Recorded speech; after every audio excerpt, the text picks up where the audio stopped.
Bapak-bapak, ibu-ibu, kaum muslimin, kaum muslimat, jemaah salat subuh, hafizakumullah wa ra'akum. Alhamdulillah, kemudian alhamdulillah, tak henti-hentinya kita memuji Allah Subhanahu wa taala, menyanjung dan mengagungkannya sebagai rasa syukur kita kepadanya. Karena kalau kita diberikan nikmat, dua faktor yang menyebabkan kita kenapa kita memuji seseorang, mengagungkan seseorang, kemudian selalu menyebut-nyebut namanya. Dua faktor: pertama, karena orang itu adalah sempurna dalam sifat-sifatnya. Yang kedua adalah karena dia memberikan sesuatu kepada kita. Jadi ada orang yang kadang-kadang Bapak Ibu nak ngasih sesuatu, tetapi kita elu-elukan, kita puji-puji karena dia jago, karena dia punya keistimewaan, padahal enggak ngasih apa-apa sama kita. Kita puji dia. Dia seperti pemain bola, padahal namanya Ronaldo. Ngasih apa Ronaldo sama bapak-bapak? Kan enggak ngasih apa-apa kan? Tapi kenapa dipuji dia? Karena dia ada keahlian, kelihayannya. Bapak Ibu sekalian, yang kedua, kenapa kita memuji, menyanjung seseorang? Kita puji-puji, kita sebut-sebut dia karena dia banyak kebaikannya kepada kita. Maka kita puji-puji orang tua kita. Kenapa? Jasanya banyak. Kalau ada tetangga yang selalu memberi, pasti bapak cerita ke mana-mana, tetangga saya baik sekali. Maka sekarang kalau kita hadapkan kepada Allah, pertama sekali Allah maha sempurna dalam segala sifat-sifatnya. Dia maha adil, dia maha penyayang, dia maha pengasih, dia maha pengampun, dia maha perkasa, maha semuanya. Oleh karena itu, alhamdulillah, segala puji hanya untuknya. Yang kedua, sudah sempurna sifat-sifatnya dan maha sempurna pemberiannya kepada kita, tidak ada putus-putusnya dan tidak ada hitungan dan hingganya. Di dalam Al-Quran Allah menggambarkan kepada kita, wa atakum min kulli ma sa'altumu wa in ta'uddu ni'matallahi la tuhsuha. Dia telah berikan kepada kamu apa saja yang kamu butuhkan, dan apa yang kamu minta dia yang beri. Kalau kamu mencoba menghitung-hitung berapa yang Allah berikan kepada kamu, nikmat yang kamu terima dari Allah, maka kamu niscaya tak akan mampu menghitungnya. Maka di sini Bapak Ibu sekalian, pertama kita puji karena dia sempurna, maha sempurna. Kedua, karena pemberiannya tidak terhitung, sehingga kita ini tidak akan ada apa-apanya tanpa Allah mengaruniakan sesuatu pun kepada kita. Kita tidak akan mampu membuat sesuatu pun yang kita gunakan dalam kehidupan ini.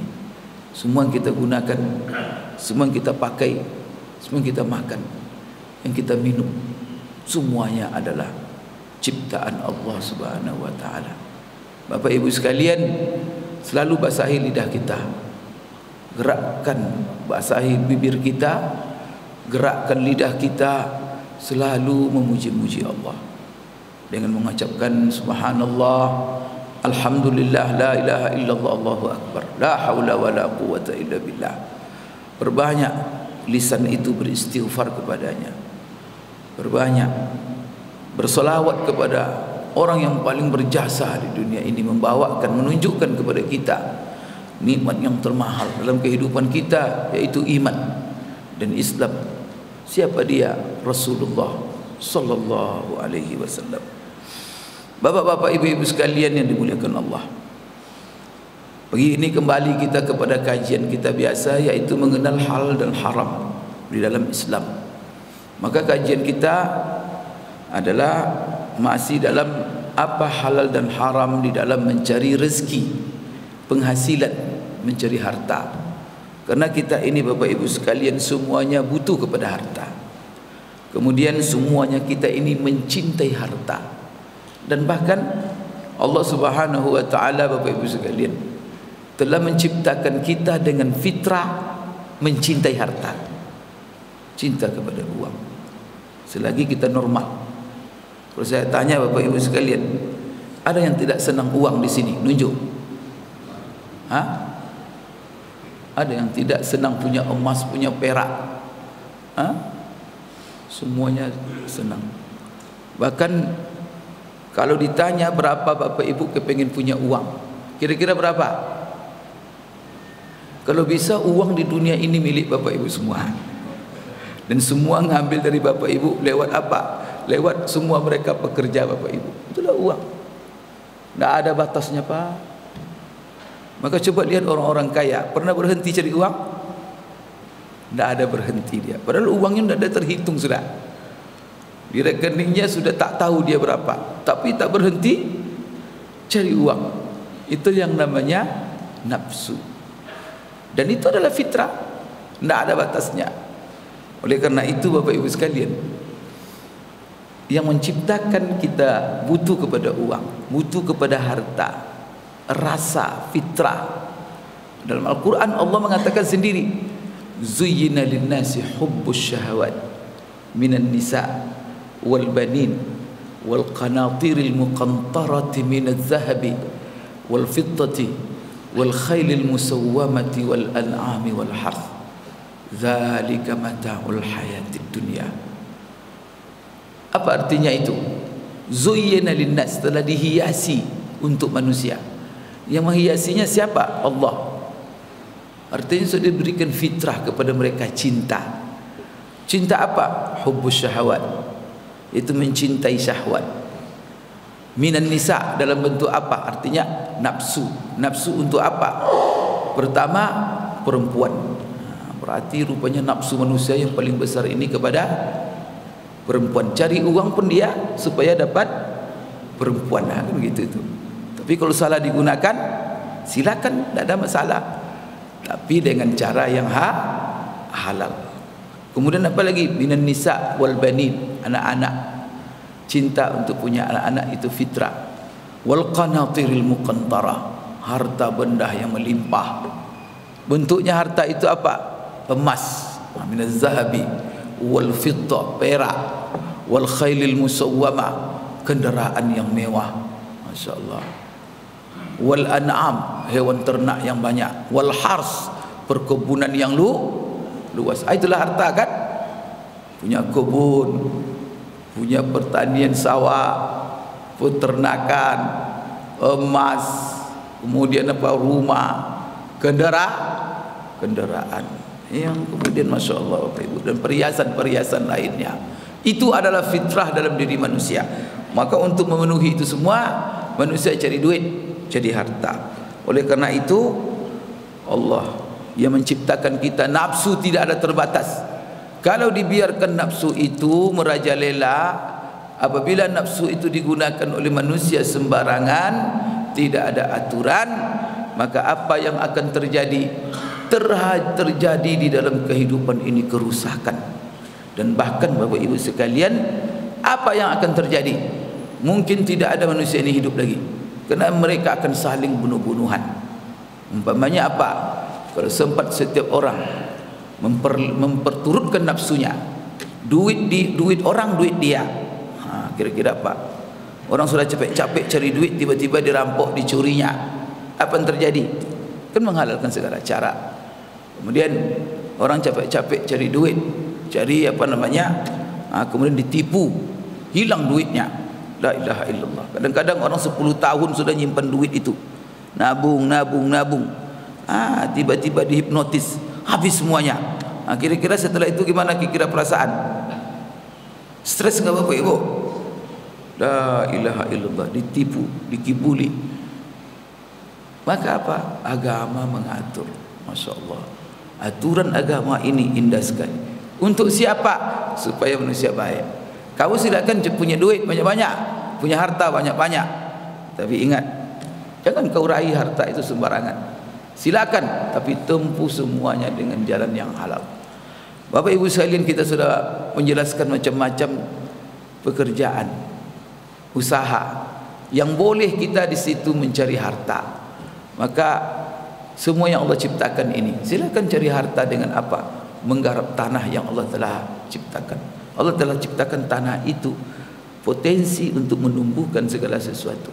Bayangkan coba, sebuah biji kita taruh dalam tanah, kemudian coba biji itu mengembang, kemudian dia hidup menjadi pohon, kemudian dia berbuah. Buahnya itu Masya Allah untuk kebutuhan dimakan sendiri, untuk dijual dapat duit. Dapat duit untuk apa? Memenuhi kebutuhan kita.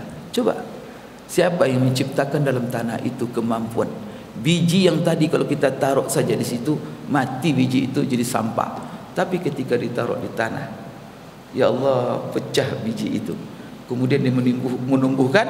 Sekarang pertanyaannya, siapa? Di situ yang penting Bapak Ibu, disitulah iman.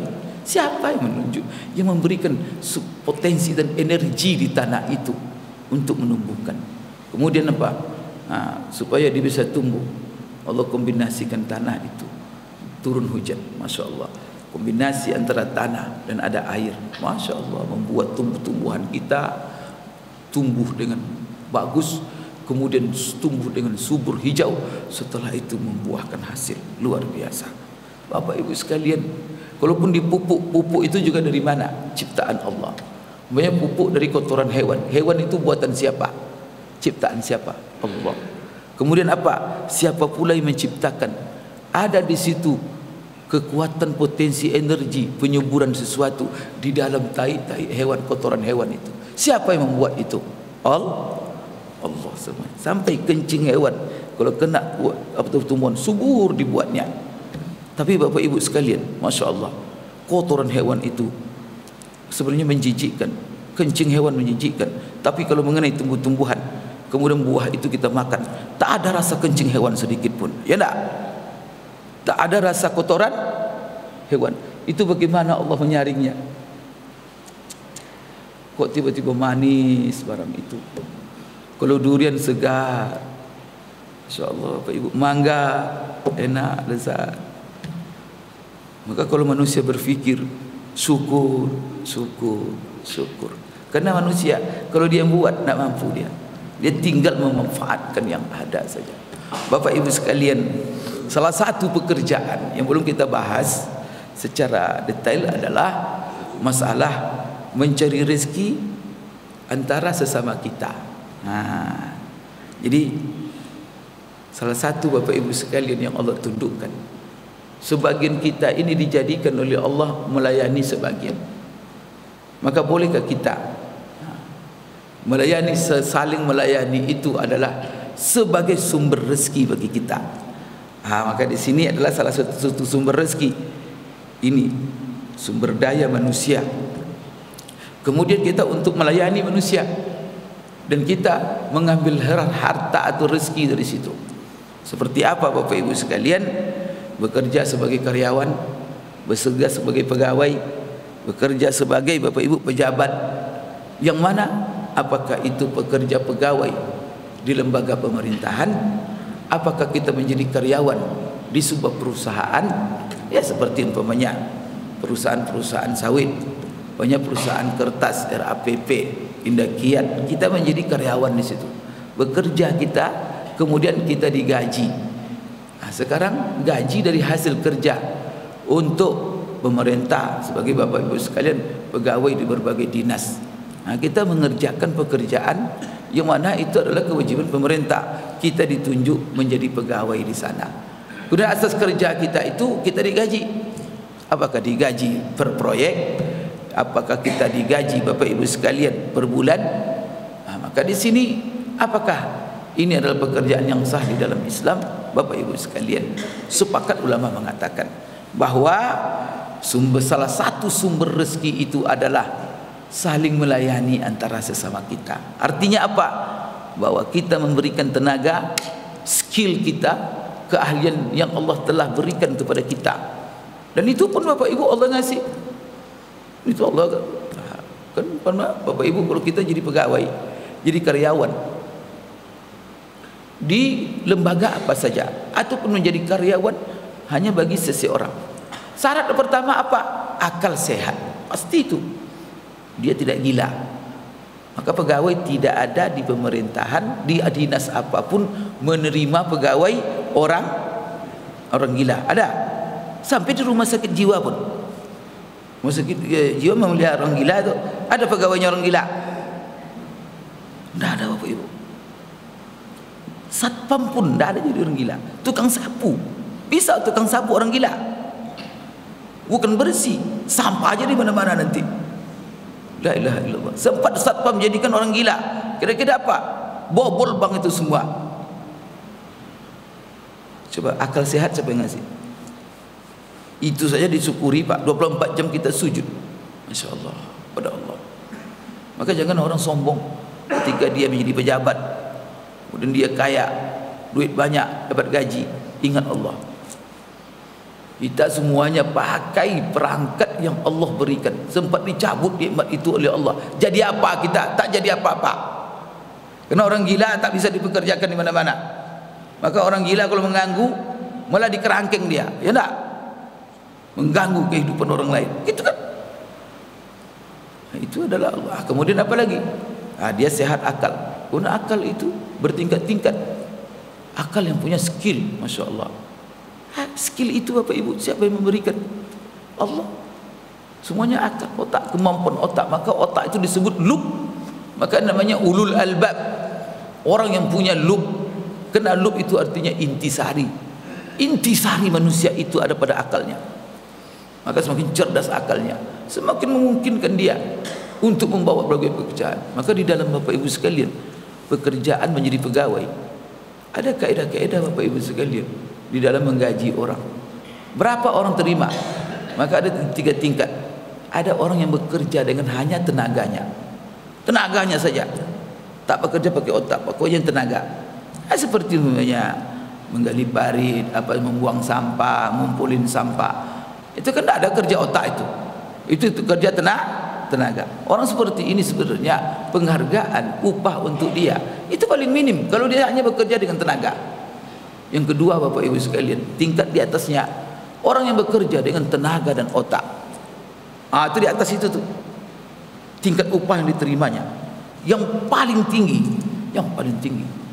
dapat ruangan yang mewah, kendaraan yang mewah, pengawalan, rumah, fasilitas. Siapa? Orang yang bekerja dengan otaknya. Yang paling mahal di sini, maka ditaruh paling atas. La ilaha illallah. Itulah sebabnya kalau kita mau nanti menjadi orang apa? Otak itu dikembangkan. Maka pendidikan harus serius, pengembangan otak manusia, sehingga otak dikembangkan yang diisi dengan ilmu, menumbuhkan skill. Skill itulah Bapak Ibu yang mahal harganya, mahal sekali harganya. Mencari orang skill itu susah sekali. Terus sebabnya mencari skill itu kadang-kadang satu kota cuma 1-2 orang, kadang satu negara susah mencarinya untuk satu skill. Dan itu apa? Pengembangan otak. Bapak Ibu sekalian, enggak ada otak kiri katanya, ada otak kanan, semuanya otak ke situ. Masya Allah. Maka otak ini luar biasa nikmat Allah Subhanahu wa taala. Jadi kalau ada, kenapa pejabat-pejabat yang tinggi? Kadang-kadang ada orang ini pejabat kita yang capek-capek bekerja, tunjangan dia yang paling banyak, gaji dia yang paling besar, iri kita. Kita yang kan banyak keluhan pegawai itu, tidak mau dia semangat bekerja. Kenapa? Atasannya yang kenyang, mobil mewah dia, ruangan mewah dia, padahal dia duduk aja. Yang ini kemana, ke sini, ke sana, pontang-panting. Kadang-kadang punggungnya, kakinya, wow, capek semua. Kenapa? Kerja dengan tenaga. Saya contohkanlah dokter dalam ilmu medis. Coba, yang paling rendah gajinya dalam ilmu medis ya sister biasa, perawat. Perawat itu dia ngangkat pasien, dia yang menyediakan semuanya. Di atas perawat dokter umum. Dokter umum masih capek duduk situ kan, duduk apa. Kemudian di atasnya apa? Dokter spesialis. Mana yang tinggi gaji, dokter spesialis atau perawat? Ada rumah sakit lebih tinggi gaji perawat dari dokter spesialis? Tidak ada di dunia ini, Pak. Dokter spesialis datang sekali. Kenapa? 10 rumah sakit dia keliling. Duit banyak. Kalau perawat situ aja, dia semua yang melakukan pekerjaan berat itu. Bapak Ibu sekalian, di atas spesialis apa lagi? Dokter konsultan. Kalau kami di akademik, profesornya. Itu enggak, itu duduk aja di mana-mana itu, menerima telepon konsultan saja. Sekali lihat wajahnya langsung 1 juta. Lihat wajahnya baru. La ilaha illallah. Lihat wajahnya Pak 1 juta. Kalau dia mulai ngomong, itulah harga akal manusia. Karena Quran itu Pak diingatkan terus, afala taqilun, afala tatafakkarun, supaya afala tubsirun. Maka manusia paling hebat adalah manusia yang selalu mengembangkan akalnya. Karena akal itu mahal. Kalau Bapak Ibu sekalian, semua coba ini ya. Ini kan kena akal ini. Ini dibuat kena akal ini. Pikiran semua ini. Ini skill semua ini. Ini handphone Bapak pakai itu kena skill manusia. Dan itu Bapak Ibu yang membuat, yang merancang, itu tidak ada kerja-kerja itu, tapi otaknya yang bekerja. Maka di perusahaan itu orang bekerja dengan otak, mikirin apalagi modelnya, apalagi apanya, itu merancang terus, otaknya berpikir. Masya Allah. Jadi kerja pekerja berat, angkat itu, angkat ini, pasang ini. Siapa? Karyawan biasa. Maka jangan iri itu. Maka jangan iri ada orang apa, kenapa saya begini, bisa begini. Ya begitulah. Allah memberikan tingkat pekerjaan kepada, dan tingkat upah dan tingkat rezeki. Bapak Ibu sekalian, maka sepakat ulama mengatakan Bapak Ibu sekalian bahwa mencari rezeki dengan cara menjadi karyawan, menjadi pegawai, kemudian menjadi tenaga kerja, baik itu di pemerintahan, kemudian di lembaga, kemudian di yayasan keuangan, organisasi yang di situ ada upah, atau usaha-usaha personal seseorang. Apa hukum jadi karyawan Pak Ustaz? Sepakat ulama mengatakan halal rezeki itu. Itu adalah salah satu sumber rezeki bagi manusia, bahwa dia bekerja untuk manusia lain, apakah dalam bentuk lembaga ataupun dalam bentuk individu. Tetapi Bapak Ibu sekalian, di sini ada syarat, ada batasan. Apakah dia halal untuk mendapat rezeki dari orang lain dengan bekerja di pemerintah apa? Ya, halal selama Bapak Ibu sekalian, selama dia pertama mampu untuk melaksanakan pekerjaan-pekerjaannya dengan benar dan dengan baik. Dan dia, jadi pertama dia punya kemampuan, punya potensi, kemudian punya keahlian untuk mengemban, melaksanakan apa yang diamanahkan kepadanya. Amanah ini kemampuan pertama. Kemudian setelah kemampuan itu ada, maka kemampuan pertama apa? Ada ilmu. Ada ilmu. Maka itulah sebabnya pekerjaan apa saja yang ingin ditawarkan oleh pemerintah atau satu yayasan, apa Bapak Ibu sekalian, yang pertama, ini peluang lowong kerja di dinas pendidikan dengan syarat-syarat. Pakai syarat tak? Ada di lowong pekerjaan tanpa syarat di dunia ini? Tidak ada. Lowong kerja dunia pendidikan dengan syarat ijazah S2, bidang ini pula, ini tamat sekolah ini dan harus linear. Kemudian apa lagi disyaratkan pula, lembaga pendidikan dia yang tempat dia keluar akreditasinya harus A. Maka kalau ada yang melamar, dia ada lemparinya B, tidak terima. Syarat. Maka apa? Boleh orang bekerja sama seseorang sesuai dengan syarat. Pertama sekali punya potensi, punya kemampuan. Kemudian juga syarat-syarat seperti Bapak Ibu, kadang ilmu ada kemampuan, skill, tetapi apa? Cacat umpamanya, tak bisa. Kenapa? Lemah badannya, apa? Tak bisa melaksanakan amanah itu. Kadang-kadang Bapak Ibu sekalian lemah jiwanya, tak bisa dia. Kadang-kadang sedih aja dia, menung jadi kantor tuh, kerjaan tak beres. Orang seperti itu tak boleh berkerjakan itu, kacau nanti. Kan ada orang begitu, Pak. sedih saja isinya, hidupnya itu lemah jiwanya. Kemudian Bapak Ibu sekalian, di samping kemampuan potensi yang ada dalam dirinya memang mampu dia, kemudian betul-betul digunakannya kemampuannya itu untuk melaksanakan kewajiban. Karena banyak orang Pak punya potensi, punya skill, tapi pemalas, tak mau bekerja.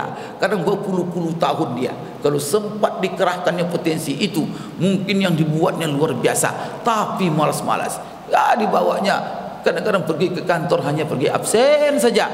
Setelah itu duduk di warkop, duduk di warung kopi, habis kadang-kadang sampai zuhur. Ada cerita kadang-kadang Bapak Ibu, ada pegawai katanya datang jam 11, pulang jam 10 pagi. Itu gimana itu? Datang jam 11, pulang jam 10.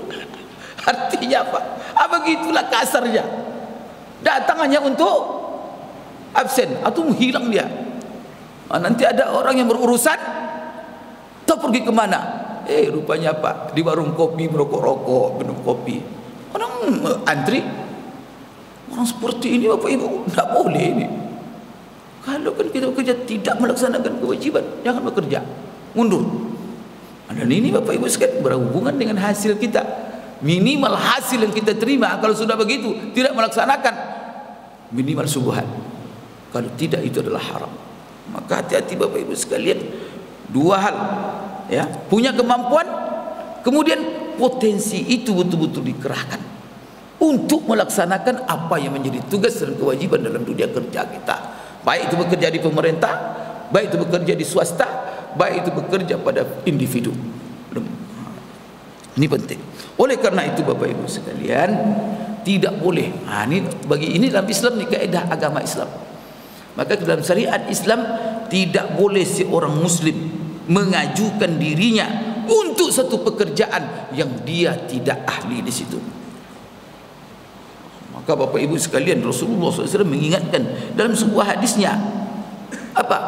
Idza wussidal amru ila ghairi ahlihi fantaziris sa'ah. Apabila diserahkan satu pekerjaan kepada orang yang bukan ahlinya, maka tunggu saja. Apa yang ditunggu? Hancur. Maka banyak perusahaan yang tutup gara-gara apa? Karyawan-karyawan yang bukan orang ahli. Berapa banyak dinas pemerintahan, proyek-proyek tidak selesai, berantakan karena dipegang oleh orang yang tidak ahli. Berapa banyak pembangunan tidak jalan. Kenapa? Karena Bapak Ibu tidak dipegang oleh orang yang ahli. Oleh karena itu, bila diserahkan, siapa yang menyerahkannya? Tergantung. Maka apa? Siapa yang menyerahkannya? Kalau umpamanya apa? Dewan. Siapa yang menyerahkan pekerjaan DPR itu kepada dia? Siapa yang mengangkat DPR, yang menunjuk DPR itu? Rakyat.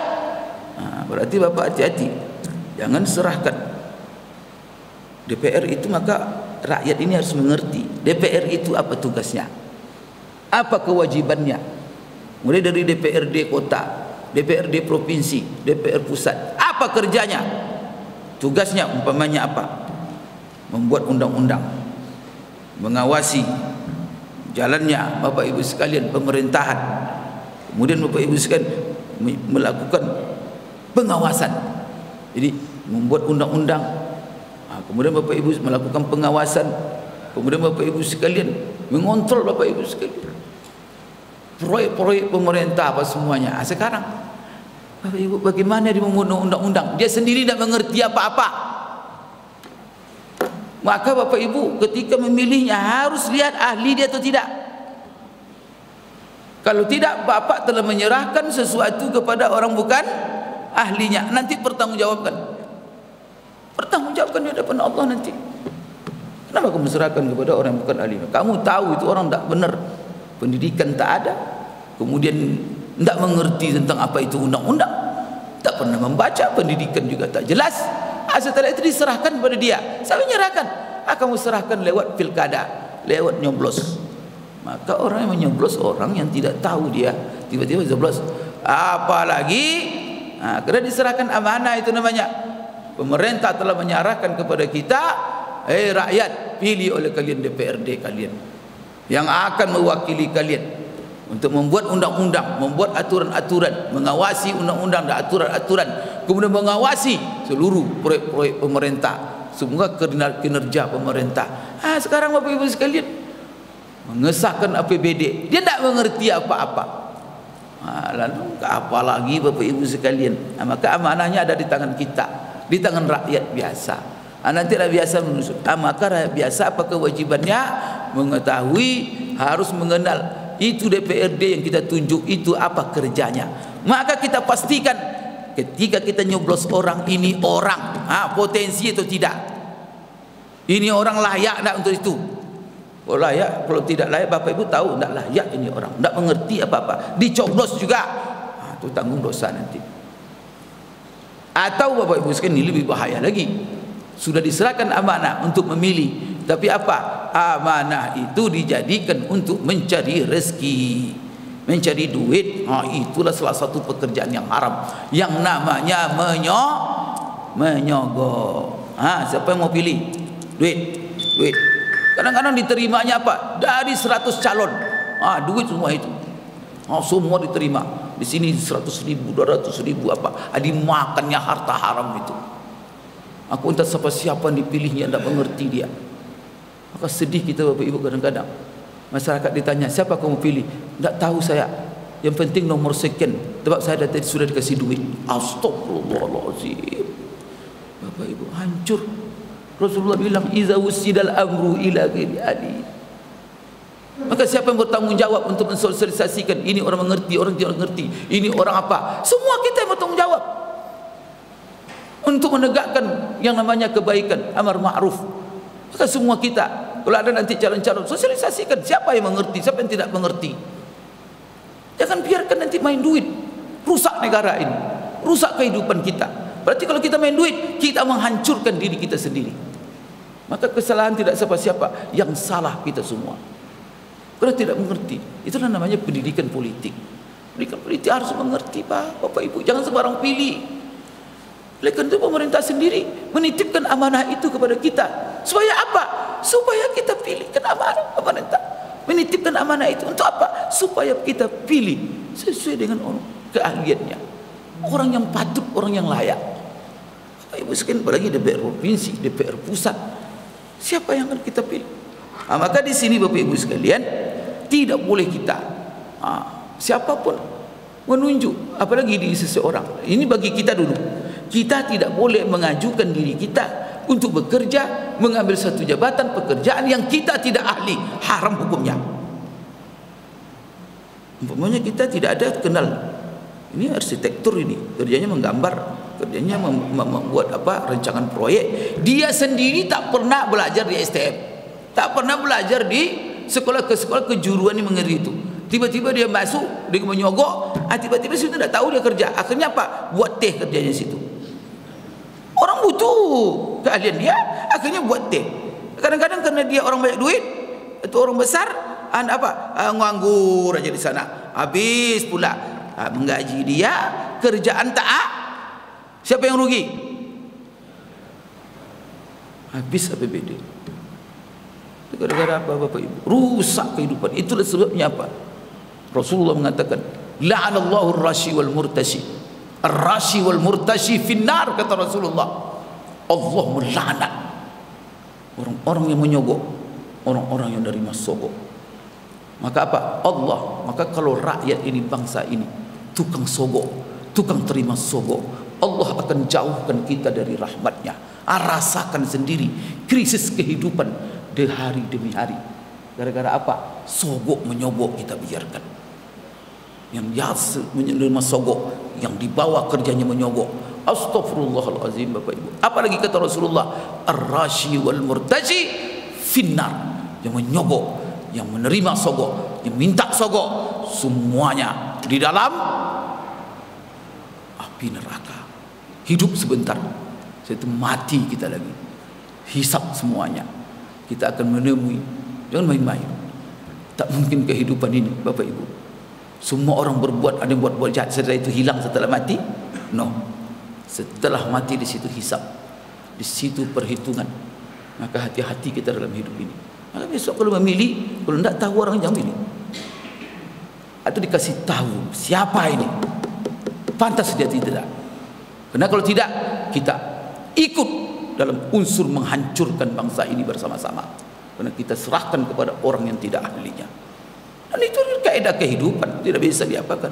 Maka selalu kita berbicara profesional, profesional, profesional. Itu artinya apa? Itu yang disebut Rasulullah. Apabila diserahkan sesuatu kepada bukan ahlinya, berarti apa? Serahkan kepada orang yang ahlinya. Ahlinya itu apa? Itu yang disebut dengan profesional. Itu yang sekarang tuntutan kerja. Perusahaan-perusahaan kalau maju, coba bagaimana seleksi. Kalau perusahaan swasta, kalau dia kepengen untung, perusahaannya kepengen maju, coba bagaimana seleksi pegawainya? Ketat enggak? Macam-macam Bapak Ibu sekalian. Bahkan diminta pengalaman kerja. Kemudian dia dibuntutin sekarang. Adakah dia korupsi? Adakah dia merugikan perusahaan orang lain? Dicari jejaknya semuanya. Ya enggak? Sekarang dicari lebih dahsyat lagi Pak. Sekarang kalau bekerja di perusahaan di Bonafit itu dicari jejak kerja kita. Kalau pernah saja dia bermasalah di satu apa, tak akan diterima. Walaupun dia kata orang ahli di bidang itu, tetapi dia penipu. Karena dia tidak beres kerjanya, tak akan ada orang menerima. Subhanallah, itu perusahaan dunia sekarang begitu. Oleh karena itu mereka kalau dapat tenaga-tenaga yang betul-betul apa, digaji mereka besar-besar. Coba lihat perusahaan-perusahaan yang eksis seperti perusahaan mobil misalnya Toyota, Honda, kemudian perusahaan-perusahaan eksis Hyundai. Coba lihat bagaimana mereka memilih pegawai. Ketat sekali Pak. Kita ini banyak orang kita yang bekerja di Toyota Saudi. Saya melihat itu gimana mereka dites, bagaimana mereka bekerja. Bahkan kalau mereka kurang-kurang, dilatih dulu sebelum mereka masuk bekerja itu, di training dulu supaya apa? Profesional, betul-betul mereka bekerja produktif, dan itu orang ahlinya. Bapak Ibu sekalian dimuliakan Allah. Jadi kita tidak boleh mengajukan diri kita melamar untuk sebuah pekerjaan yang kita tidak ahli di situ. Berarti apa? Kalau seandainya kita bekerja di situ, kita apakan? Terima, apalagi dengan sokok yang kita dapatkan dari situ haram hukumnya Bapak Ibu sekalian. Itu makan uang haram. Maka tempatnya neraka. Apalagi Bapak Ibu sekalian, wa khassatan kata ulama, apabila apa? Itu pekerjaan yang dia tawarkan dirinya itu, yang dilamar itu adalah jabatan-jabatan di pemerintahan, kemudian apalagi jabatan-jabatan di pengadilan. Ini di perhakiman, dunia perhakiman. Coba dengarkan Bapak Ibu sekalian, apa kata Rasulullah sallallahu alaihi wasallam dari Abu Hurairah. Rasulullah bersabda, wailul lil umara, celaka bagi pejabat-pejabat. Kata Rasulullah, umara. Wailul lil urafa, celaka bagi mereka-mereka pemimpin-pemimpin. Wailul lil umana, celaka bagi bendaharawan-bendaharawan yang memegang uang, yang mana mereka itu Bapak Ibu sekalian bekerja yang tidak benar. Maka di hari akhirat coba lihat nanti, mereka bercita-cita, menyesal mereka, ya Allah, hidupkan saya siap katanya digantungkan kaki saya ke atas kepala di bawah, kau aku dan dinaikkan Allah untuk bola balik. Lebih baik itu diterimanya daripada menerima jabatan yang bukan dia ahlinya. Ini ancaman Rasulullah SAW. Dari Abu Dzar Al-Ghifari, Bapak Ibu sekalian, Abu Dzar Al-Ghifari seorang sahabat pernah datang kepada Rasulullah SAW minta jabatan, mungkin jabatan, karena Rasulullah menunjuk gubernur, menunjuk bupati, menunjuk dia apa siapa yang menjabat, tukang pungut zakat, tukang apa Bapak Ibu sekalian, macam-macam jabatan. Maka datang Abu Dzar Al-Ghifari kerana kedekatannya dengan Rasulullah SAW. Apa katanya? Ya Rasulullah, istamilni. Apa artinya? Fi mansibin. Ya Rasulullah, angkatlah saya untuk satu jabatan ya Rasulullah. Saya siap untuk mengembannya. Maka apa kata Rasulullah SAW? Ketika Abu Dzar Ghifari menawarkan diri untuk menjabat sesuatu kepada Rasulullah SAW katakan, lalu Rasulullah pukul bahunya. Abu Dzar, ya Abu Dzar, innaka dhaif. Kamu lemah Abu Dzar, kamu lemah, kamu orang yang lemah. Karena Abu Dzar ini Pak mudah menangis. Abu Dzar ini kalau dia diserahkan nanti urusan-urusan manajemen, Tidak ada batasnya, semuanya serba. Maka kita kadang-kadang belum kita lagi Bapak Ibu jadi pejabat, kita ramah sama orang. Tapi setelah jadi pejabat, tidak bisa, karena kita terikat dengan kadang-kadang orang bilang sombong, orang tidak apa-apa, mau bilang sombong, mau bilang apa. Kenapa? Kita harus bekerja profesional. Jadi orang-orang manajemen ini, kadang pejabat ini, kadang dimusuhi orang, karena orang semuanya kepengen dilewatkan. Pada dilewatkan Bapak Ibu hancur nanti. Mereka ada aturan. Maka itulah sebabnya kita juga harus memaklumi. Jangan umpamanya kita milih seseorang apa, setelah itu apa, dimuluskannya semua apa yang kita, itu hancur nanti. Bapak Ibu sekalian, apa kata Rasulullah kepada Abu Zar? Abu Zar, kamu orang lemah, kamu orang yang ini adalah amanah. Innaha amanatun. Sesungguhnya jabatan itu amanah. Dan ingat hai Abu Zar, yaumal qiyamah khizyun wa nadama. Di hari kiamat siksa dan penyesalan. Ingat, di hari kiamat akan kamu terima siksa dan penyesalan, kecuali orang-orang yang mengambil jabatan itu dengan benar, kemudian betul-betul profesional, dan dia menunaikan amanah itu semaksimal mungkin. Jadi apa? Profesional satu, kemudian dia bekerja dengan amanah. Rasulullah SAW dalam sebuah hadis juga mengatakan bahwa penguasa itu atau hakim di pengadilan itu ada 3 macamnya. 1 di dalam surga kata Rasulullah, 2 hakim di dalam neraka. Kalau ada bapak-bapak yang hakim, bapak termasuk yang 1, termasuk yang 2. 1 di dalam surga, 2 di dalam neraka. 3 macam hakim itu. Pertama, yang di dalam surga adalah hakim yang mengetahui bahwa ini yang benar, lalu dia memutus hukum sesuai dengan kebenaran itu. Maka dia selalu sebelum dia memutuskan hukum, dia minta bukti-bukti. Setelah bukti-bukti, siapa yang memang hak untuk dia, dia putuskan hak untuk dia. Bukan Bapak Ibu sekalian, kamu menjadi tersangka atau menjadi, kan ada kadang-kadang ditawarkan pula menjadi tersangka atau apa, dimain-mainkan undang-undang. Kalau kamu menang, ini undang-undangnya. Kalau kamu mau kalah, sini undang-undangnya. Itu mempermainkan. Jadi adalah hakim yang mengetahui yang hak. Kemudian setelah dia mengetahui yang hak, siapa yang benar, maka dia berikan dan dia putuskan hukum untuk yang hak itu. Inilah hakim yang dijanjikan oleh Allah, surga. 2 di neraka. Pertama sekali, hakim yang tahu bahwa hak ini milik yang ini, tetapi dia zalim, diberikannya kepada yang lain. Itu biasanya kenapa itu? Karena pulus, ya kan? Karena pulus cari kekayaan. Astagfirullahaladzim. Kadang-kadang pulus diambil langsung innalil Allah, hancur di dunia, disumpah-sumpah orang, nama baiknya hancur di dunia. Enggak, coba lihat hakim-hakim yang benar sampai sekarang disebut-sebut namanya, tapi hakim yang menghancurkan, menyebabkan Bapak Ibu sengsaranya, apalagi umat dibuatnya, itu disumpah-sumpah orangnya. Itu sudah apalah itu, sudah dosanya. Setelah itu disumpah-sumpah orang, didoakan oleh orang yang tidak baik untuk dia. Heran manusia ini, dia tahu mati, mau juga bekerja, tidak apa itu. Kemudian nama baiknya, anak-anaknya, istrinya, kalau nanti ketemu orang istrinya, ini hakim, istri hakim yang kemarin, ini anak hakim, memalukan semua.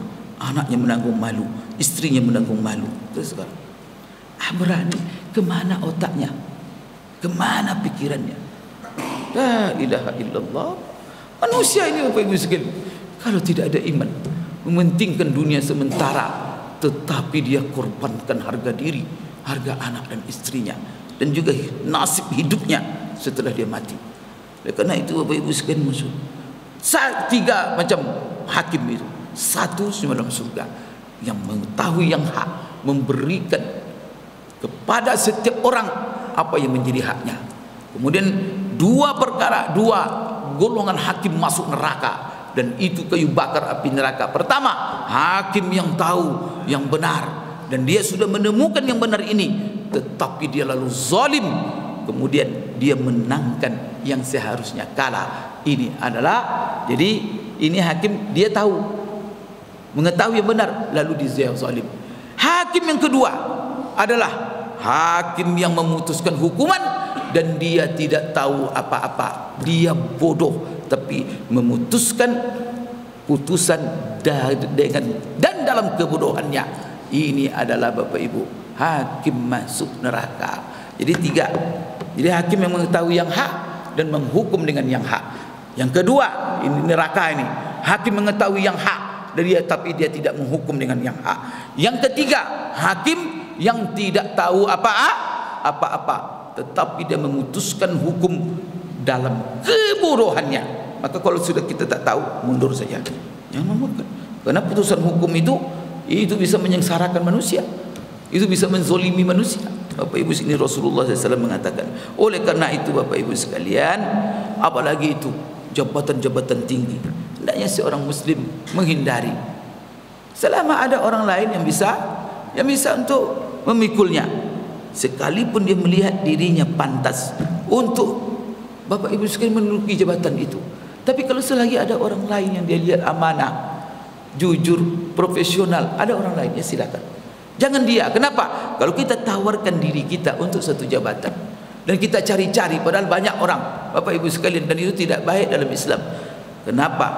Orang yang memburu-buru jabatan, mencari-cari jabatan, sampai jabatan itu dia jadikan Tuhan, maka ingat, jabatan itu akan menjadikan dia sebagai hamba. Tapi kalau seandainya jabatan itu diberikan tanpa dia minta-minta, apalagi menghalalkan segala cara, maka apa? Di sini coba kita lihat apa kata Rasulullah sallallahu alaihi wasallam. An Abdurrahman bin Samurah qala li Rasulullah sallallahu alaihi wasallam, ya Abdurrahman, la tas'alil imara fa innaka in u'titaha min ghairi mas'alatin u'inta 'alaiha wa in u'titaha an mas'alatin wukilta ilaiha. Apa kata Rasulullah dari Abdurrahman bin Samurah? Rasulullah ketemu dengan Abdurrahman bin Samurah, kemudian dikatakan, hai Abdurrahman, la tas'alil imara, jangan kau sekali-kali minta jabatan. Masya Allah, dia minta-minta jabatan, Bapak Ibu, tak boleh. Inilah hadisnya. Apa kata Rasulullah? Karena kalau kamu diberikan jabatan itu tanpa kamu minta-minta, jadi jangan minta. Tapi kalau kamu seandainya dipaksa untuk mengambil jabatan, maka ambil jabatan itu. Kenapa? Karena kamu kalau diberikan jabatan itu tanpa meminta-minta, maka kamu akan dibantu oleh Allah melaksanakan tugasmu. Tetapi kalau kamu diberikan jabatan itu karena meminta-minta, apalagi menyogok-nyogok, maka apa? Allah akan biarkan kamu dengan pekerjaanmu. Allah Subhanahu wa taala. Maka itulah Bapak Ibu doa kita, Rabbi la tikilni ila nafsi tarfata ainin. Ya Allah, ya Tuhanku, jangan biarkan aku walaupun sekedip mata saja aku dengan diriku. Karena kita kalau dengan diri kita tanpa inayah Allah, hancur hidup kita Bapak Ibu. Kita pergi berangkat, kalau Allah tidak menjaga kita, bisa mobil kita nabrak orang, nabrak mobil, nabrak jembatan, nabrak mana-mana. Kalau Allah tak menjaga kita, kalau Allah biarkan sudah kita dalam pekerjaan kita dengan diri kita, tunggu saja kehancuran, tunggu saja kesengsaraan. Itulah orang, kalau sudah Allah serahkan kerjaan kepada diri dia, Allah tak membimbing dia, berujung apa? Bukan memperbaiki, tapi berujung kepada neraka, berujung kepada sengsara dirinya. La ilaha illallah. Kalau Allah ngerjain seseorang, Bapak Ibu sekalian, apa kata Allah? Innama amruhu iza arada syai'an ay yaqula lahu kum fayakun. Selesai 1 detik, selesai. Tadinya jabatan dielu-elukan, langsung Allah hancur, sedetik saja selesai. Bapak Ibu sekalian, kalau Allah yang melakukan. Oleh karena itu Bapak Ibu, Masya Allah, Allah membimbing kita, Rasulullah. Jadi jangan minta-minta. Kalau bisa apa? Tingkatkan profesional kita. Biarkan orang lain minta. Biarkan nanti pemerintah mencari kita. Kemudian Bapak Ibu sekalian, kalau kita minta nanti, apalagi menyokok, bahaya sekali untuk kehidupan kita. Anas radhiyallahu anhu berkata, man ibtaghal qada'a wa sa'ala fihi syufa'a ukila ila nafsi wa man ukriha alaihi anzalallahu alaihi malikan yusaddiduhu.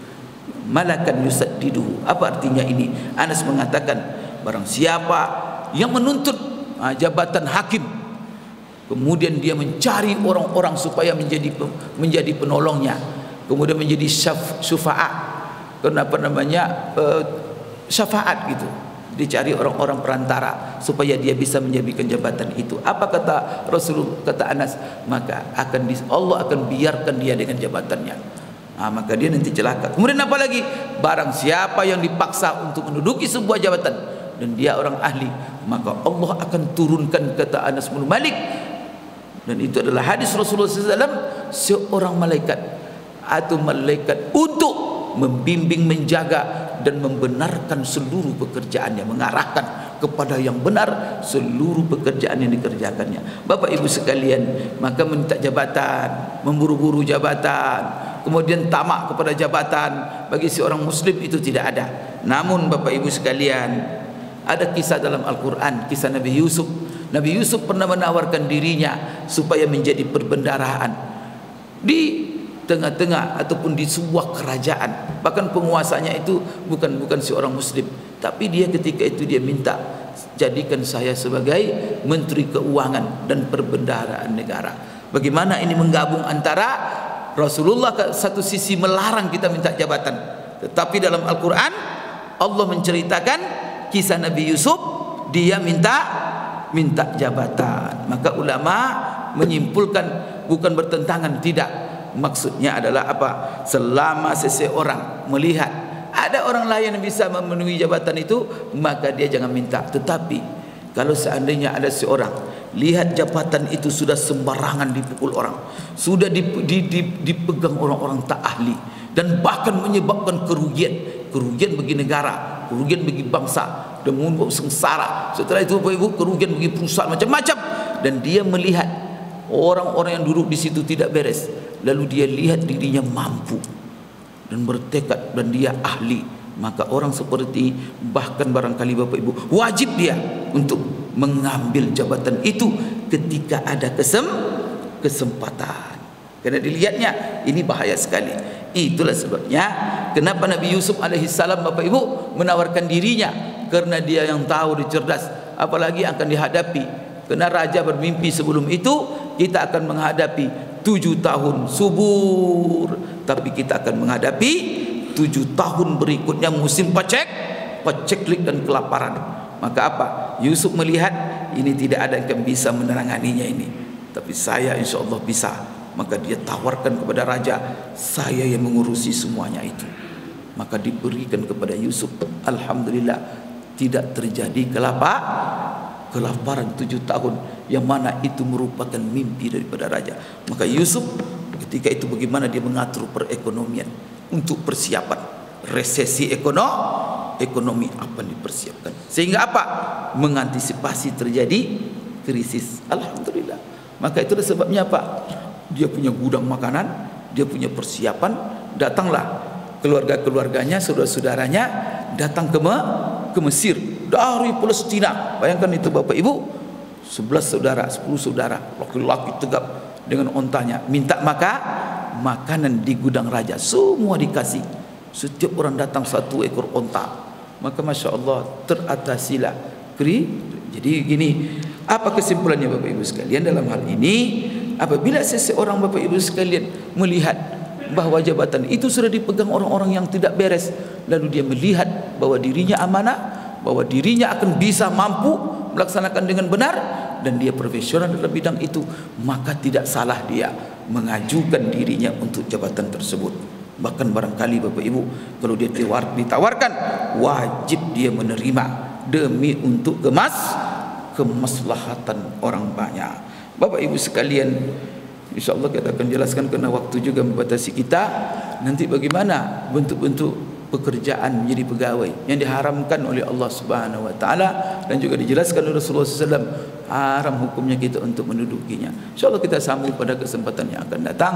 Aqulu qouli hadza wa astaghfirullah li wa lakum. Subhanakallahumma rabbana wa bihamdik asyhadu an la ilaha illa anta astaghfiruka wa atubu ilaik. Wabillahi taufiq wal hidayah. Assalamualaikum warahmatullahi wabarakatuh.